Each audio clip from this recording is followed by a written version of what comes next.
an honor tonight to welcome Philipp Meyer to discuss his epic new novel, The Sun, which spans 200 years of American and mostly Texan history.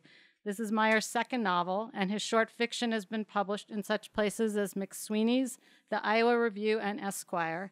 He also had a story featured in the New Yorker's 20 Under 40 fiction issue a couple of years ago. And if you're an aspiring writer, I urge you to go back and read the Q&A in the New Yorker, chronicling the travails of trying to get published and getting rejections from literary agents while living with his parents. My favorite line from that review, or from that interview, is, "My first novel was about 600 pages and really quite bad." He's since burst onto the literary scene in as dramatic a way as possible, and this book is getting amazing reviews. Ron Charles wrote, "The Sun makes a viable claim to be a great American novel." NPR said, "One of the most solid, unsparing pieces of American historical fiction to come out this century." And the New York Times said, "Masterly, exhilarating. Only in the greatest of historical novels do we come to feel both the distance of the past and our own likely complicity in the sins of a former age. To that rank, we now add The Sun." Meyer grew up in Baltimore, so I think that's close enough for us to claim him here in DC as one of our own. Please help me welcome Philipp Meyer.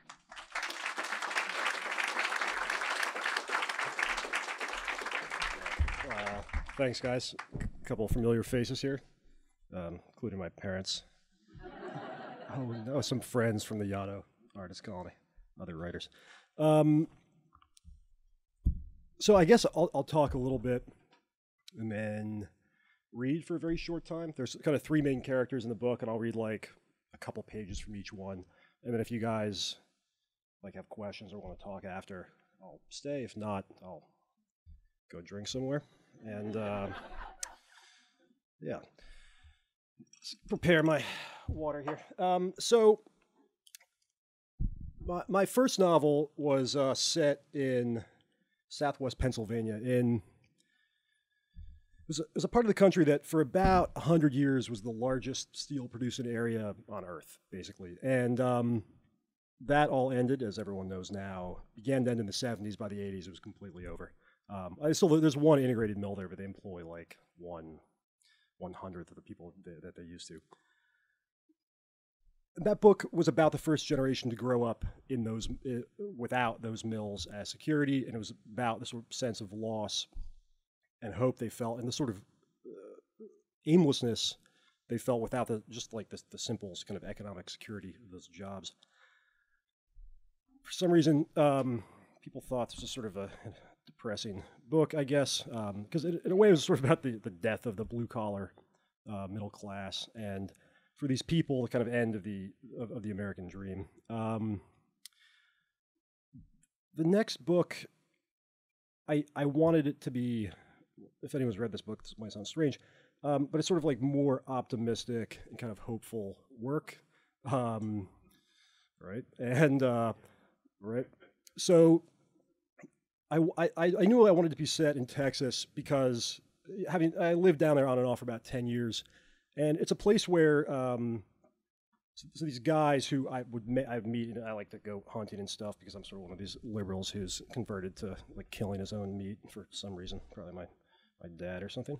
And so in these hunting camps in Texas, I met a lot of the guys who were like roughnecks. They work on oil rigs and stuff. And two guys I became friends with, two brothers who were my same age, had come from that part of Pennsylvania and moved to Texas because there's still jobs there for guys like them who are like quite skilled with their hands, willing to work hard. And, they make great money when oil and gas are up, which they've been for the last 10 years. And then presumably when those things crash again, if they ever do, those guys will go back to not having all the overtime they want and stuff. But I guess I was originally drawn to write about Texas because I thought of it, this was kind of like the last place where guys like that could like actually have a meaningful existence without, they didn't have to go to college, and college is very useful. We all know what kind of jobs you get with an English degree afterward. But these guys are making 80, 100 grand a year, and they're supporting their kids and their families and their wives, or maybe working, maybe not. So I began to write this book that was sort of about the oil industry, but I wanted to write about the sort of people who were making it. So it was about this wealthy ranching family. And I sort of worked on this for about 2 years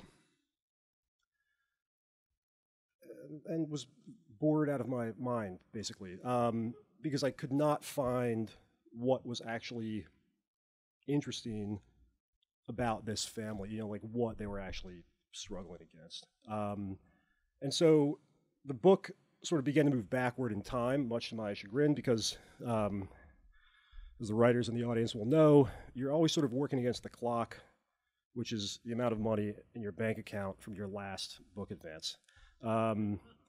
And so about 2.5 years, I realized the book, which I thought was going to take place for maybe 50 or 75 years, was actually going to be probably close to 200 in terms of the span. And instead of working on these 2 generations of this family, it was going to take place for about 7, which was enormously depressing at the time, because I was just about out of money. And the first book took, so American Rust was the first published book. I wrote one really bad book in college, that's a really long one.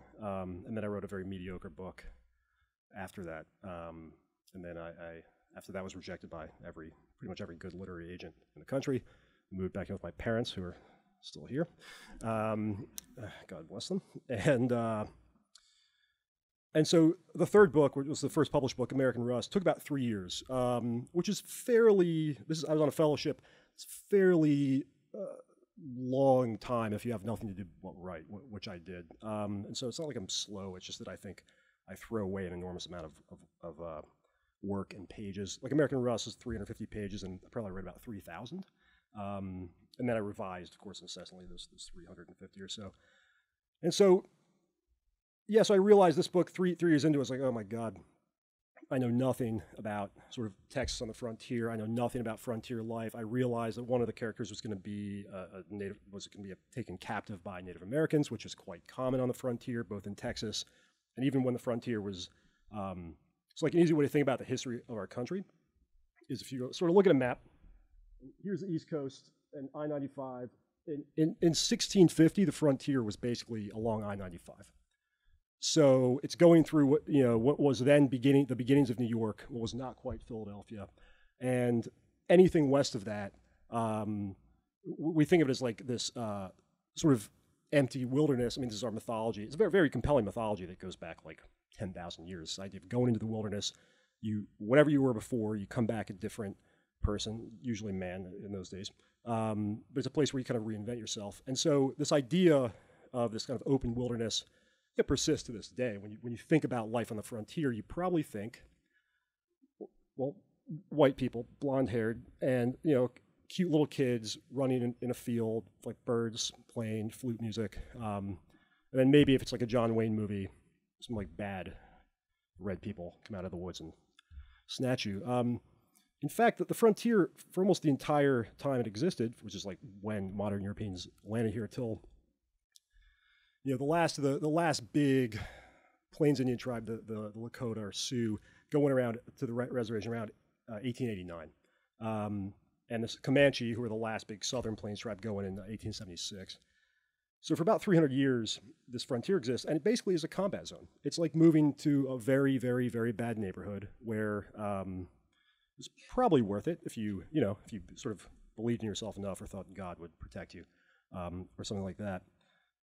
But it was a place where you actually could, have 300 acres or 600 acres, or in Texas, literally 4,500 acres if you were given one of these headright grants. And these were generally not wealthy people, often not even middle class folks. These are people who actually they had nothing to lose, except their lives. But there was no other way that they were going to get any sort of wealth. So there are 3 main characters. The patriarch of this family. We meet him in the middle 1930s. He's at the very end of his life, and he's kind of reflecting on the changes that he's seeing, which are enormous, and the sort of what's happened to his family now that they're wealthy, which is they've, in his estimation, become weak, and just sort of like changes not just in Texas but in America. There's his son, is the second character, who is born in the 1870s, sees the big cattle drives, sees the closing of the frontier, but it's kind of the polar opposite of his father. He is sort of bookish. He's also the only one in the family who has a very strong moral compass, and he's quite concerned and aware of the cost in blood to other people that sort of like led his family to this wealth. Third character is kind of the matriarch of the family. She's the great-granddaughter of the founder, and she takes over. By this time, the family's been wealthy for several generations. Her father's kind of a dilettante cattleman, which is quite a common type in Texas. The cattle industry hasn't really made much money since about 1886. And so, speaking generally, if you run cattle in Texas, this has been true since about 1915, you do it because you have oil.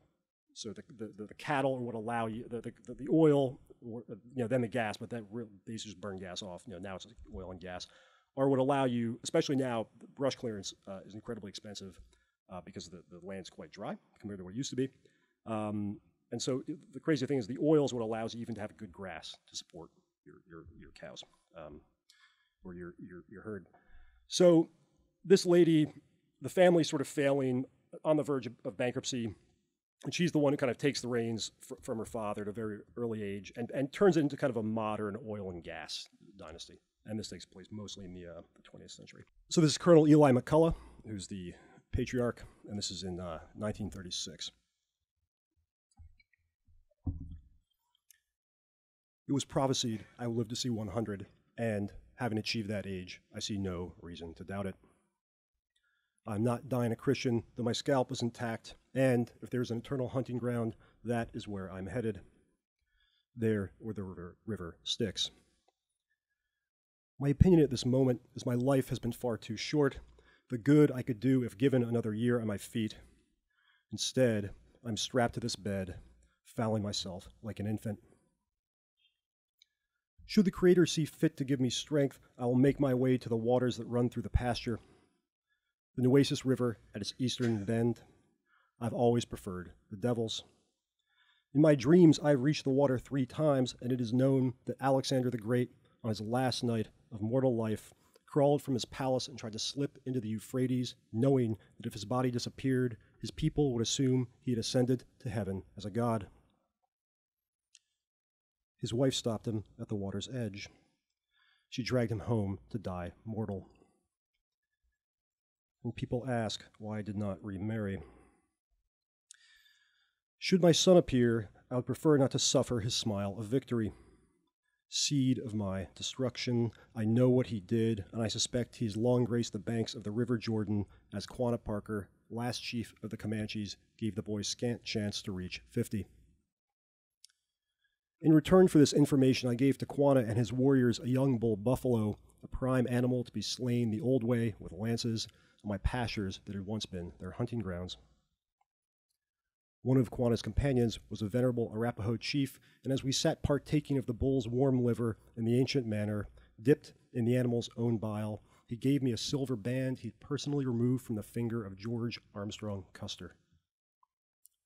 The ring is marked 7th Cav. It bears a deep scar from a lance, and, having no suitable heir, I will take it to the river with me. Most will be familiar with the date of my birth. The Declaration of Independence that bore the Republic of Texas out of Mexican tyranny was ratified March 2nd, 1836, in a humble shack at the edge of the Brazos. Half the signatories were malarial. The other half had come to Texas to escape a hangman's noose. I was the first male child of this new republic. The Spanish had been in Texas hundreds of years, but nothing had come of it. Since Columbus, they'd been conquering all the natives that stood in their way, and, while I have never met an Aztec, they must have been a pack of choir boys. The Apaches stopped the old conquistadors in their tracks. Then came the Comanche. The earth had seen nothing like them since the Mongols. They drove the Apache into the sea, destroyed the Spanish army, turned Mexico into a slave market. I once saw Comanches herding villagers along the Pecos, hundreds at a time, no different from the way we drove cattle. Having been trounced by the Aboriginals, the Mexican government devised a desperate plan to settle Texas. Any man of any nation willing to move west of the Sabine River would receive 4,000 acres of free land. The fine print was written in blood. The Comanche philosophy toward outsiders was nearly papal in its thoroughness: torture and kill the men, rape and kill the women, take the children for slaves or adoption. And so few from the ancient countries of Europe took the Mexicans up on their offer. In fact, no one came at all. Except the Americans. They flooded in. They had women and children to spare, and to him that overcometh I giveth to eat of the tree of life.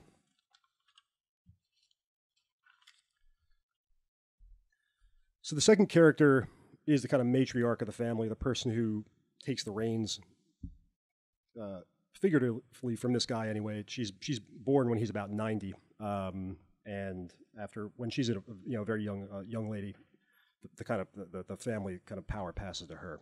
So we're getting her also at the end of her life. Something's happened to her. She's not quite sure yet, and she's kind of trying to figure it out as we meet her. This is Jean Ann McCullough. It's March 3rd, 2012. There were murmurs and quiet voices, not enough light. She was in a large room that she first mistook for a church or courthouse, and, though she was awake, she couldn't feel anything. It was like floating in a warm bath. There were dim chandeliers, logs smoking in a fireplace, Jacobean chairs and tables, and the busts of old Greeks. There was a rug that had been a gift from the Shah. She wondered who would find her. It was a big white house in the Spanish style, 19 bedrooms, a library, a great room, and a ballroom. She and her brothers had all been born here, but now it was nothing more than a weekend house, a place for family reunions. The maids would not be back until the morning. Her mind was perfectly awake, but the rest of her seemed to have been left unplugged, and she was fairly certain that someone else was responsible for this condition. She was 86 years old, but even if she liked telling others that she couldn't wait to cross over to the land of Mañana, it was not exactly true. The most important thing is a man who does what I tell him. She had said that to a reporter from Time magazine, and they'd put her on the cover, 41 and still sultry, standing on her Cadillac in front of a field of pumpjacks. She was a small, slender woman, though people forgot this soon after meeting her. Her voice carried, and her eyes were gray, like an old pistol or a blue norther. She was striking, though not exactly beautiful. Which this Yankee photographer must have noticed. He had her open her blouse a few more notches and did her hair like she stepped out of an open car. This was not the height of her power. That had come decades later, but it was an important moment. They'd begun to take her seriously. And now, she thought, the man who took that photograph was dead. No one is going to find you. Of course, it was always going to happen this way. Even as a child, she'd been mostly alone. Her family had owned the town. People made no sense to her. Men with whom she had everything in common did not want her around. Women with whom she had nothing in common smiled too much, laughed too loud, and mostly reminded her of small dogs, their lives lost in interior decorating and other people's outfits. There had never been a place for a person like her. So this last section is the son of the family founder and who's sort of like the biggest critic of the family. And we're catching him in 1915, and in South Texas, where this part of the book takes place. This is the beginning of what Anglos referred to as the Bandit Wars. It's not really a PC name for it, but basically this is a period that led to the dissolution of the Texas Rangers in 1918, the sort of modern Texas Rangers that like Chuck Norris theoretically belongs to, are actually sort of an arm of the state police now, and they really exist, but there's about 75 of them.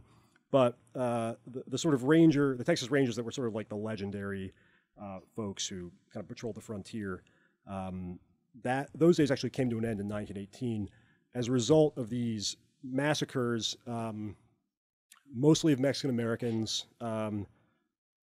mostly extrajudicially. In fact, and it was sort of like the rough equivalent of the kind of lynchings that went on in the Old South. But there wasn't much press coverage. South Texas is very big, quite common to have 500,000 acre ranches, million acre ranches. There are not many roads. And so what you did there was not really going to get recorded anywhere. The very conservative death count, sort of again, sort of like extra legal killings, is about 350. This is from an American Army colonel who personally knew of at least 350 Tejanos, Mexican Americans, who had been executed, in a field. This is what we just know this because he wrote this to his wife. So this is what he could think of off the top of his head. Other guesses are probably more like 5,000 or so. But regardless, it's bad enough that the Texas legislature, which is not, even then, not known for its extreme leftist viewpoint, decides the Rangers have actually gone too far, and this is the end, and ends it. So anyway, that's kind of backstory of this guy's sections.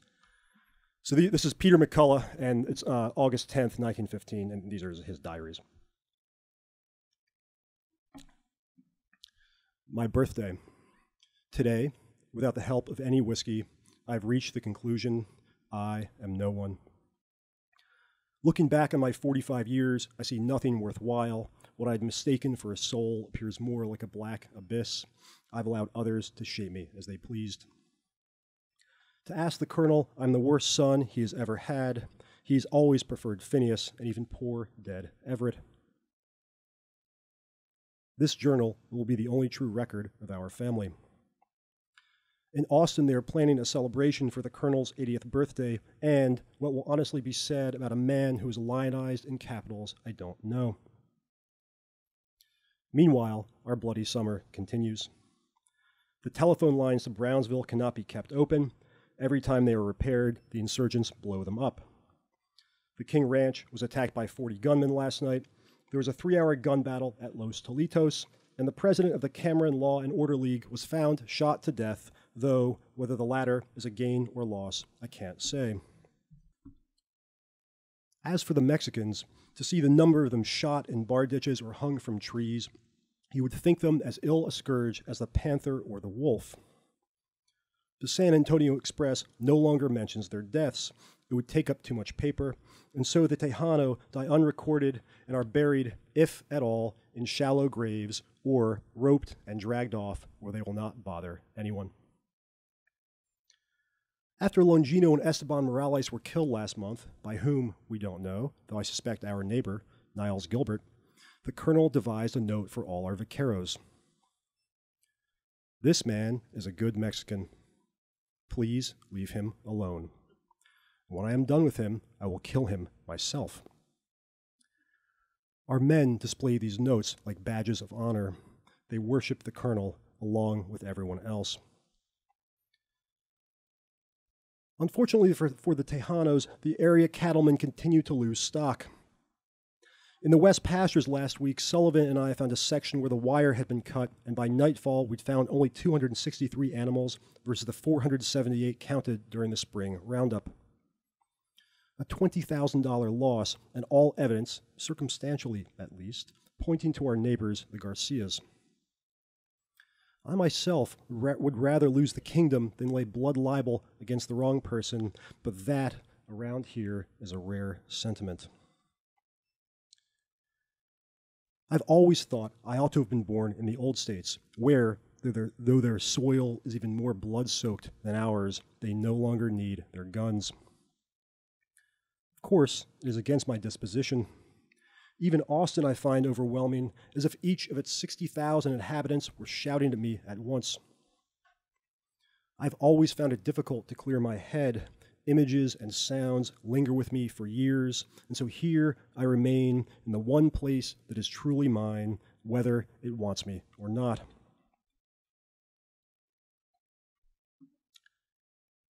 As we examine the cut fences, Sullivan pointed out, quite unnecessarily, that the tracks led right into the Garcia lands, which border the river, which, as it has been so dry, can be crossed nearly anywhere. I do not mind old Pedro, he said, but his sons-in-law are as vile a pack of niggers as I have ever seen. You've been spending too much time with a colonel, I told him. He does sabe his Mexicans. Well, I have found just the opposite. In that case, boss, I'm hoping you will learn me the various honest explanations for a cut fence leading to Pedro Garcia's pastures while we are short 200 head. Time was we'd cross and take them back, but that is a bit above our bend these days. Old Pedro, I said, can't watch every inch of his land any more than we can watch every inch of ours. You're a big man, said Sullivan, and I don't see why you act like such a small one. This is enough reading. Good. Okay, good. Thanks. Good.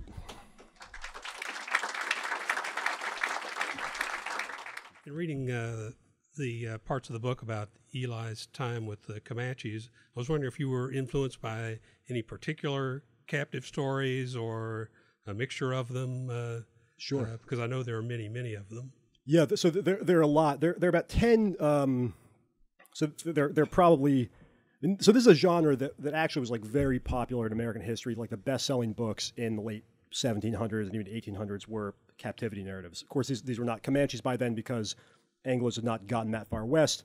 But captivity narratives about essentially modern Europeans who were taken by tribe X, Y, and Z. It's just sort of a common occurrence on the frontier throughout our history.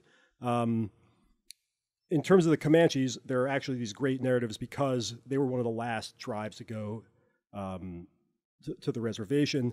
And so many of these narratives were written basically pretty close to the modern day, about as close as you're going to get. They're written in the 1870s, 60s, and 80s. There's one, there are a couple of sort of big famous ones. I guess there's about 10. Herman Lehman, his story is probably the one that is kind of the most informative. It was like written 3 different times. He had one biographer because he was the one, he was a white kid who was taken 1869 or something, and he was one of the last group of Comanches to surrender to the Anglos. In fact, Quanah Parker, who was the last war chief of the Comanches, the guy was an amazing warrior, and then was just one of these like amazing people in history who was absolute badass basically, and then realized the tide has turned against his people.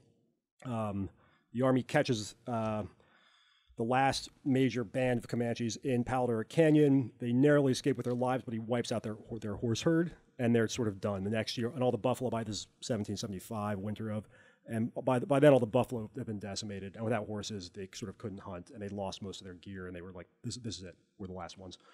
He goes into the reservation, and then there's a couple of renegade Comanches still running about, including Herman Lehman, who was born Anglo.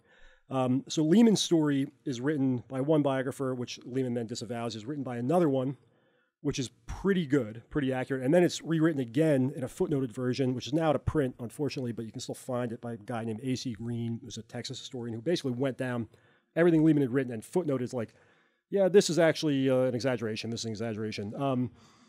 But if you're kind of an outdoorsman at all, or you go do any kind of camping or backpacking, Lehman's book is so detailed about what life on the plains was like in terms. I mean, there's one thing in which he's actually grabbed by the Apaches at first, and then gets in an altercation, which he kills one after living with him quite a long time, and he flees the camp without his weapons. And he talks of, he's like, yeah, I just sat down, and in 3 days I made a bridle for my horse, a bow, arrows, a bunch of cordage, and all this stuff. And you're like, are you kidding me, man? But these are just the things that people knew how to do back then. So the Lehman stories is probably one of the best. And the second book he wrote, that he had written about him, was still in print. Dot, Bab, his sister, those are also quite good. It's not quite as good. There are a bunch of them. Yeah. So, okay, I should probably let someone else. Is that enough answer? Okay, sure. Hi. I usually cringe at process questions, but when I was reading this, I was thinking this to myself. Did you go through a first draft of each, since it's multiple narrators? Yeah. Did you go through a complete one first, or did you? No, I wrote the whole book through a couple times, which I think you kind of have to do because you have to kind of know what the kind of arc's going to be. And then you have to break down each character, figure out the voice, figure out the sort of rhythm of thought, figure out the almost the mouth feel of the language they use, which takes it could take 6 months or a year per character. You just don't really know. And then you write, those sections, the character X all the way through character, Y, character Z, and then you put it all together. And the whole time you're like rearranging chapters and events, and maybe even changing, this event has to take place in this point of view or this one, because you want some, because writing a book is more like a sort of like a symphony or something, where you basically have to have tonal variation the entire time. So this has to be this, then the next one has to be a sort of different tone. Fast pace, slower pace, or action, contemplative, dark, light, dark, comic.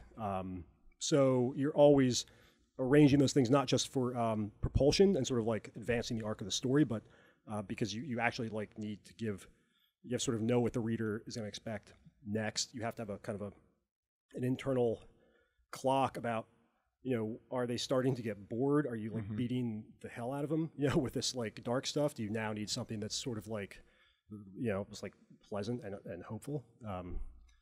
Yes, that makes sense. Thanks. Good. Yeah, cheers. Hi. Howdy. This actually is good because it's a follow-up on that. The sense of pacing that goes through the books. For example, in American Rust, there's this sense of impending doom, like when you turn the page, you're wondering, oh my God, what bad decision is going to be made next? And we all make decisions every day, and some of them could end up really bad, but most of the time they don't. Sure. But your characters are in a condensed book, and they end up bad a lot of the time. So as you're working with pacing across a varied characters, yeah, and then you try to mesh what's going on in each of their lives, and then in The Sun, not only in a short period of time, because the American Rust is in a condensed period of time, but now you're talking 175 years or more. And how do you work your pacing to cover the time period to carry your story? Yeah. Okay, yeah. So, so you basically have like an internal clock, and you want to err a bit on the conservative side. You think like, so this is a question that like I remember when I was, not that I'm not young anymore, because of course I am, but when I remember when I was like 22, and I was like, am I writing for myself? Of course I am. I'm never going to write for someone else. And you basically go through this sort of realization. For me, it was like, oh, I am writing for readers. Absolutely. I'm writing for an audience, but the audience is me as a reader. So sort of Meyer, the writer, is writing for Meyer, the reader. And so you have this sense as a reader, as a sort of consumer of literature or art or entertainment, of like what is that sort of clock I mentioned that you're always running down, and there are things that like give you time, with certain audience. So there's things that sort of like you kind of run the clock up and then you kind of coast down. But it is absolutely like an instinctive sense, and there's absolutely no way to define it, even from book to book. It is really so content and sort of tone dependent that you're really just thinking to yourself like, fundamentally first and foremost, like I'm a writer, of course, but like I'm a reader, like I'm a consumer of art. And so when you're writing, that's what you're thinking about, like what does the audience want to see? Even, in my mind, the ideal audience is sort of me, basically, because you're writing to entertain yourself. And then if people like the work, it's also because, probably, they like works that you're going to like, because there's some commonality. So, thank you. Does that make sense? Sure. Yeah. Oh, yeah. So I'm sorry about that. Yeah. That's okay. I come from 5 generations of a Texas family. Oh, good work, man. So, and I do know that Texans are enamored with their own mythology. As they should be. Oh, yes, right. My question is, how well received was this book in Texas?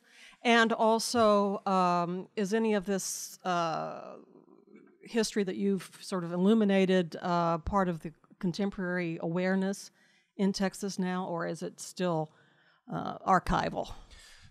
So far, at least to my face, the reception has been good. Even folks, folks who are from these old families, living in South Texas, at least again to my face, Texans are quite polite, as most Southern folks are. They said, you got all this right.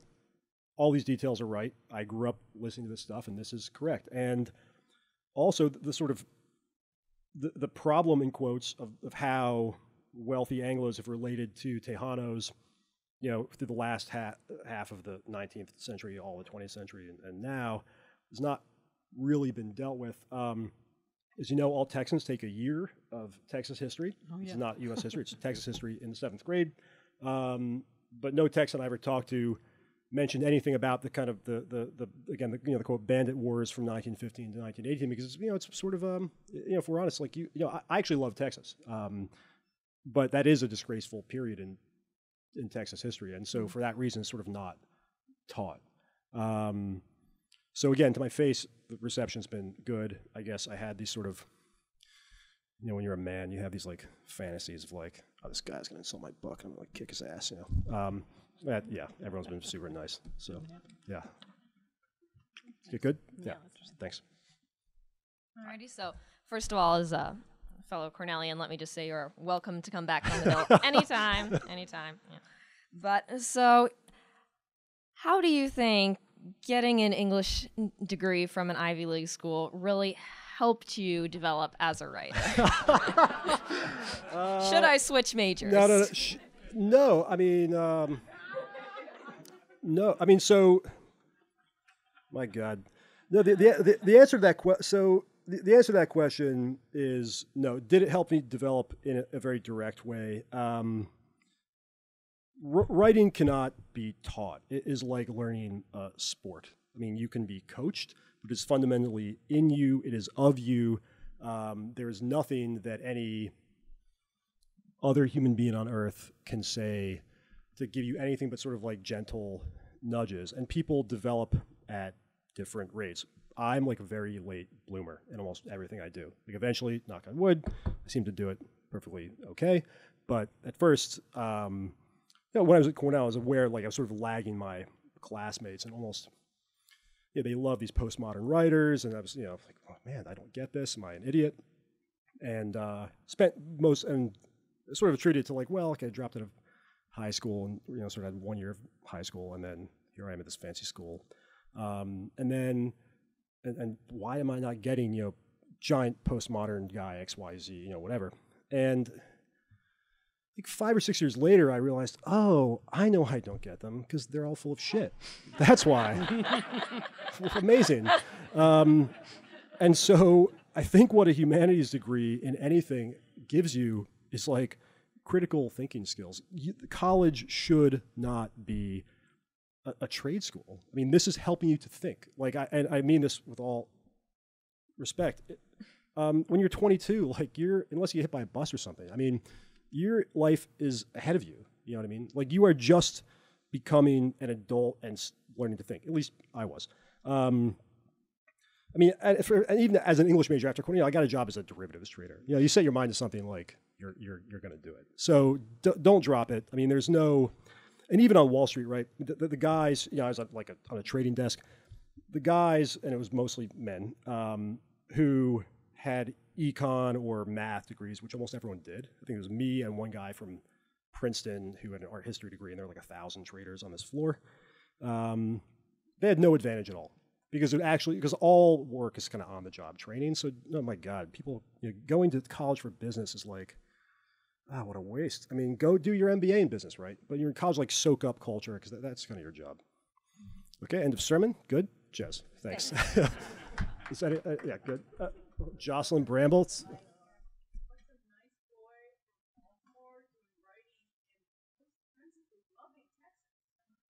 So Jocelyn Bramble and I went to high school together, and I remember she kept to the straight and narrow to a certain extent. I remember she went to Dartmouth, and I remember having a conversation with her. We were about 21. I was working 20 maybe. I was working as a bike mechanic. I was like, oh, what's up, Jocelyn? What are you doing? She's like, I'm at this college called Dartmouth. I was like, okay, I haven't heard of it.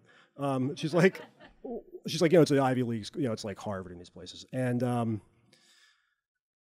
so we had this like long, intense conversation. Probably we were drinking. And I was like, this is amazing. I haven't had a talk like this with another human being, maybe in like my whole life. I remember you looked at me and you're like, what's wrong with you, Meyer?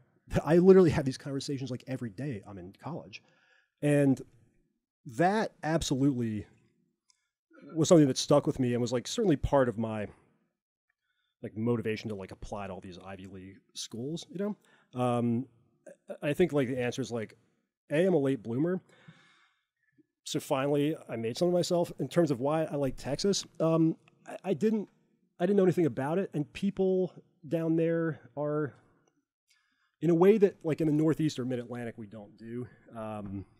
We don't treat strangers as human beings. You know, we treat them, you don't make eye contact. You see someone in the parking lot, you ignore them. If someone asks you how you're doing, you say, fine, serve me now, you know, or whatever it is you want. And Texas in the South, you're sort of expected to like acknowledge the humanity of everyone around you. Now, you can make some political argument that's sort of abstractly different than that, I guess. But you know, it's funny, when I first went to Texas, I go to Austin for this graduate program, and people were nice to me. They were nice to me. And after like a couple of weeks, I was like, is every man in Austin gay? Because why do they keep talking to me?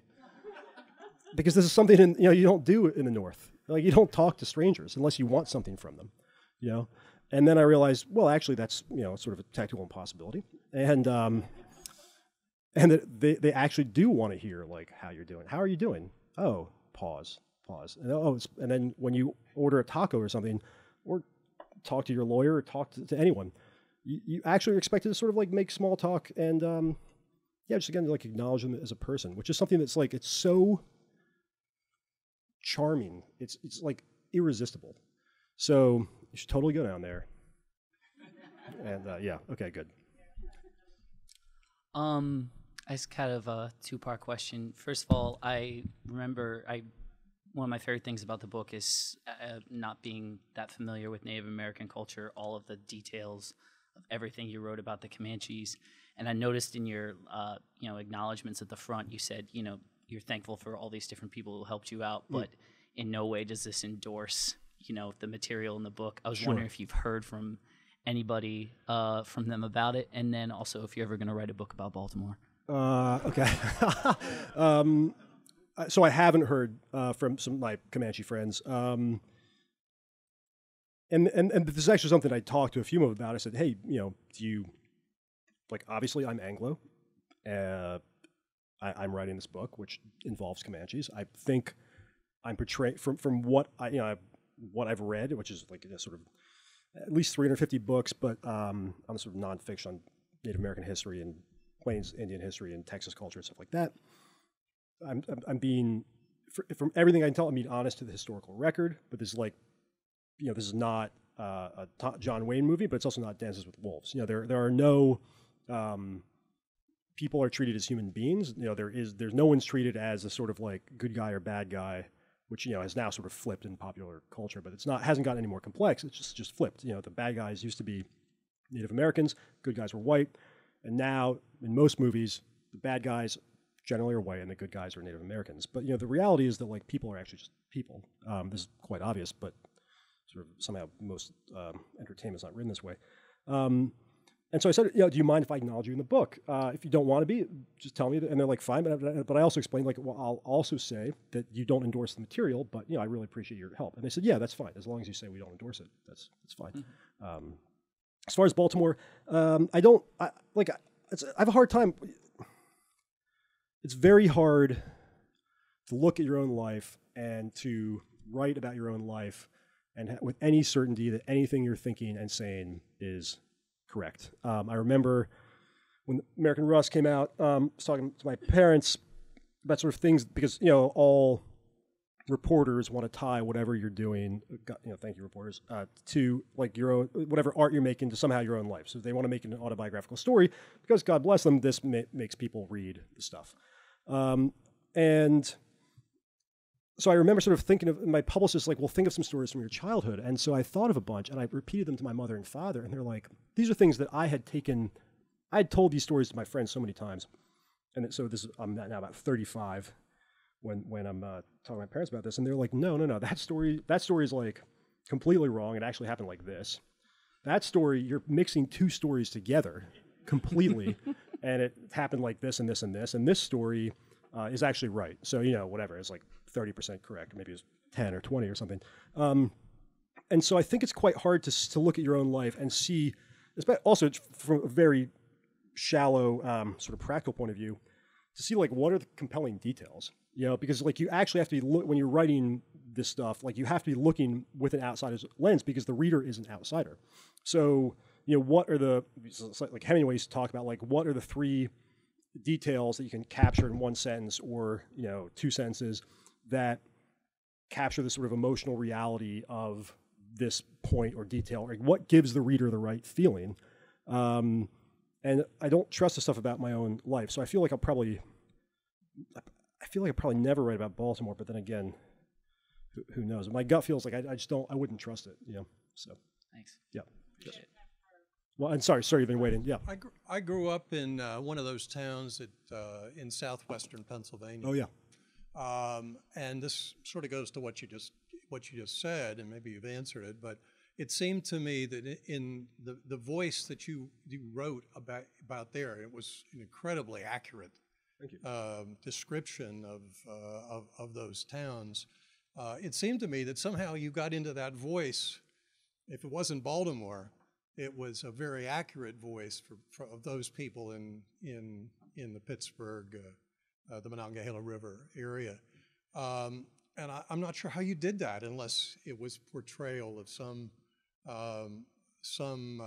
actual experiences that you had. Sure. And then now you've carried that on into Texas and covered a broad time range. And it seemed to me that the voice, how you got into those voices is of interest to me. Sure. So, in American Rust, I went repeatedly back to the Mon Valley, and did stuff like if you just go to a bar and you buy people a drink and get them to start talking, especially in a place where people have a hard time affording their own whiskey, people will talk to you. So I walked most of the terrain that the characters cover in that book. I just spent an enormous amount of time talking to people. They weren't formal interviews. It was just like, oh, hey, what's up, man? Guy fishing. Sit down next to him and talk. There is similarity, this sort of like Midwestern, there are sort of like rhythms of speech and expressions, and there's like a tonal similarity like across the Mid-Atlantic, and especially like blue-collar Baltimore to blue-collar PA, like there's a lot of similarities. There are things I intentionally left out, like yints and things like that just were expressions. Yeah, exactly. Yints that were like, I thought this would be so confusing to readers. That's like, and it also wasn't beautiful enough to, put in exactly in my opinion. So yeah, it absolutely is about like going to a place and listening to the people, and sort of using these instead of this, and just as soon as someone's back is turned, you like are writing frantically. And they turn back and you're like, oh, I'm not doing anything, we're just talking. And for this book, it was kind of the same, but because I had to go back in time, like for the Eli character, who's mostly takes place in 2 centuries ago, I got all these books of slang. So like I think it's actually Bartlett had a dictionary of American slang that was published in 1855. So it's out of copyright. You just download it, print it out, about 600 pages. It's not in a good order, so I just kept it by my bed. And because the sort of the research brain or the sort of like factual brain, like for me, when that turns on, it shuts down the part that can create stuff. So I would only do the research at night. So I would just go through this before I fell asleep. And any great expression that was just either interesting or musical, I would write down. And I would keep that by my computer in the morning. So for the Eli character, because he's writing at a time where you can't go listen to people, and also because you can't trust the literature, number one, the obscenity laws, which sort of begin to get lifted in the 1930s, and then finally in the late 60s, there's like no accurate like recording of how people actually talked in the old days, because if you recorded it accurately, you would be sent to jail. Hemingway fought with Max Perkins, his editor, famously about several 4-letter words, which he's like, these are regular parts of speech right now, and I can't believe you're not letting me. And these are the 30s, this is like, I won't say them, but it's not even the F word, and he was absolutely not allowed to use them. And so you almost have to go back and read between the lines to figure out what sort of language really was. But what you can be fairly certain of, especially if you're reading like Westerns from 30 years ago, and even reading like Faulkner, Hemingway, and those people, the reason there's no cursing in those books and the reason those people sound a certain way is because like that's how they legally had to sound. Maybe on that note, cursing, we can end it. Good. Thanks, guys.